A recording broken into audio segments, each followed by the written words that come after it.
আগামী 26শে জানুয়ারি প্রজাতন্ত্র দিবস উপলক্ষে হাইস্কুল ময়দানে চলছে কুচকাওয়াজের মহড়া। এই মহড়ায় অংশগ্রহণ করেন ইসলামপুর মহকুমা শাসক প্রিয়া যাদব। উপস্থিত ছিলেন মহকুমা তথ্য ও সংস্কৃতি দপ্তরের আধিকারিক শুভদীপ দাস। প্রিয়া যাদব বলেন, প্রতি বছরের মতো এবছরও খুব সুন্দর কালারফুল প্রোগ্রাম হবে এবং আজ 26শে জানুয়ারি উপলক্ষে মহড়া অনুষ্ঠিত হলো। শুভদীপ দাস বলেন, এবছরই প্রথম জেলা পুলিশের মহিলা বাহিনী কুচকাওয়াজের অনুষ্ঠানে হর্স ফায়ারিং করবেন। এদিন হাইস্কুল ময়দানে একাধিক বিভাগের কর্মী ও আধিকারিক, স্কুলের ছাত্রছাত্রী সহ 26শে অনুষ্ঠান অংশগ্রহণকারীরা জোর কদমে প্রস্তুতি সারছেন। এদিন মাঠে উপস্থিত ছিলেন ইসলামপুরের মহকুমা শাসক প্রিয়া যাদব, মহকুমা তথ্য সংস্কৃতি দপ্তরের আধিকারিক শুভদীপ দাস সহ অন্যান্যরা। কতগুলো টিম অংশগ্রহণ করেছে বা এবং কি যদি একটু বলেন।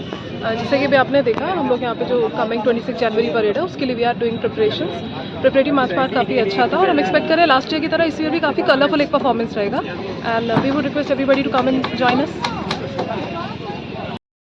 প্রত্যেকবারের মতন একদম 9টার সময় এখানে পতাকা উত্তোলন হবে হাইস্কুল মাঠে। তার আগে যেরকম ম্যাডামের শিডিউল থাকে অন্য অন্য জায়গাগুলোতে, ম্যাডাম নিজের বাংলোতে করবেন, তারপরে সার্কিট হাউসে করবেন, অফিসে করবেন, কারেকশনাল হোমে করবেন, যেগুলো যেরকম প্রত্যেকবারে থাকে তো ওগুলো করে রেড ক্রসে বোধহয় উনি চান, রেড ক্রসেরটা করে তারপরে উনি ঠিক 9টার মধ্যে এই পতাকা উত্তোলন হবে এখানে এবং তারপর জাতীয় সঙ্গীত এবং তারপর যা যা নিয়ম মতন হয় সেটা হবে। স্যার কি কি ইভেন্ট রয়েছে? ইভেন্ট রয়েছে মানে আমাদের মার্চ পাস্ট প্রথমে থাকবে। মার্চ পাস্টে 9টা টিম প্লাস পুলিশের টিম, আর্ম ফোর্সের টিম, এবং আর্ম ফোর্সে এবারে লেডি কনস্টেবলের টিম থাকছে, সবাই লেডি কনস্টেবল।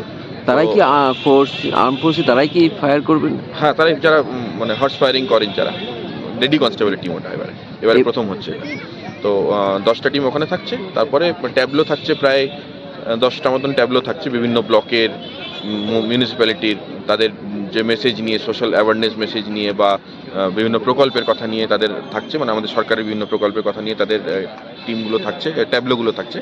তারপরে ট্যাবলোতে কিছু প্রাইভেট স্কুল তারাও অংশগ্রহণ করছে, প্রাইভেট ক্লাবস তারাও অংশগ্রহণ করছে, তারাও মানে খুবই কালারফুল একটা ট্যাবলোগুলো হবে আমরা আশা করছি। সচেতনতামূলক প্রোগ্রাম সবগুলো ওগুলো থাকছে এবং তারপরে যে কালচারাল প্রোগ্রাম থাকবে, সাংস্কৃতিক অনুষ্ঠান থাকবে, সেটা পুরোটাই প্রত্যেককেই বলে দেওয়া হয়েছে যে কোনো ধরনের সচেতনতামূলক মেসেজ যেন তাদের থাকে, কোনো বক্তব্য যেন থাকে, একদম শুধুমাত্র নাচ যেন না হয়। তো সেইভাবেই তারা তৈরি করেছে এবং আমরা আজকেও তাদেরও প্রস্তুতি দেখলাম, খুব সুন্দরভাবে তারা তৈরি করছে এবং প্রত্যেকবারের মতন খুব সুন্দর করে সেগুলো হবে।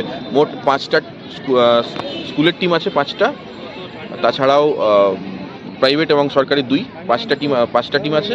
তাছাড়াও কিছু ইনভাইটেড পারফরমেন্স আছে, তার মধ্যে ছোট একটা ভ্যাকসিনের বিষয়ে মানুষকে সচেতন করার জন্য একটা ড্রামা থাকছে, সেটা আমাদের অফিসের পক্ষ থেকে থাকবে। তাছাড়াও ইলেকট্রিসিটি বোর্ডের পক্ষ থেকে, মানে WSEDCL, তাদের পক্ষ থেকে একটা ছোট পথনাটিকা টাইপের থাকবে, সেটাও হচ্ছে ওই ধরনের যেন ইলেকট্রিক চুরি, তারপরে সচেতনভাবে কীভাবে ব্যবহার করতে হবে বিদ্যুৎ, সেগুলোর ওপর থাকবে। তো সেটাও একটা থাকছে এবং জিমন্যাস্টিক একটা থাকবে। ঠিক।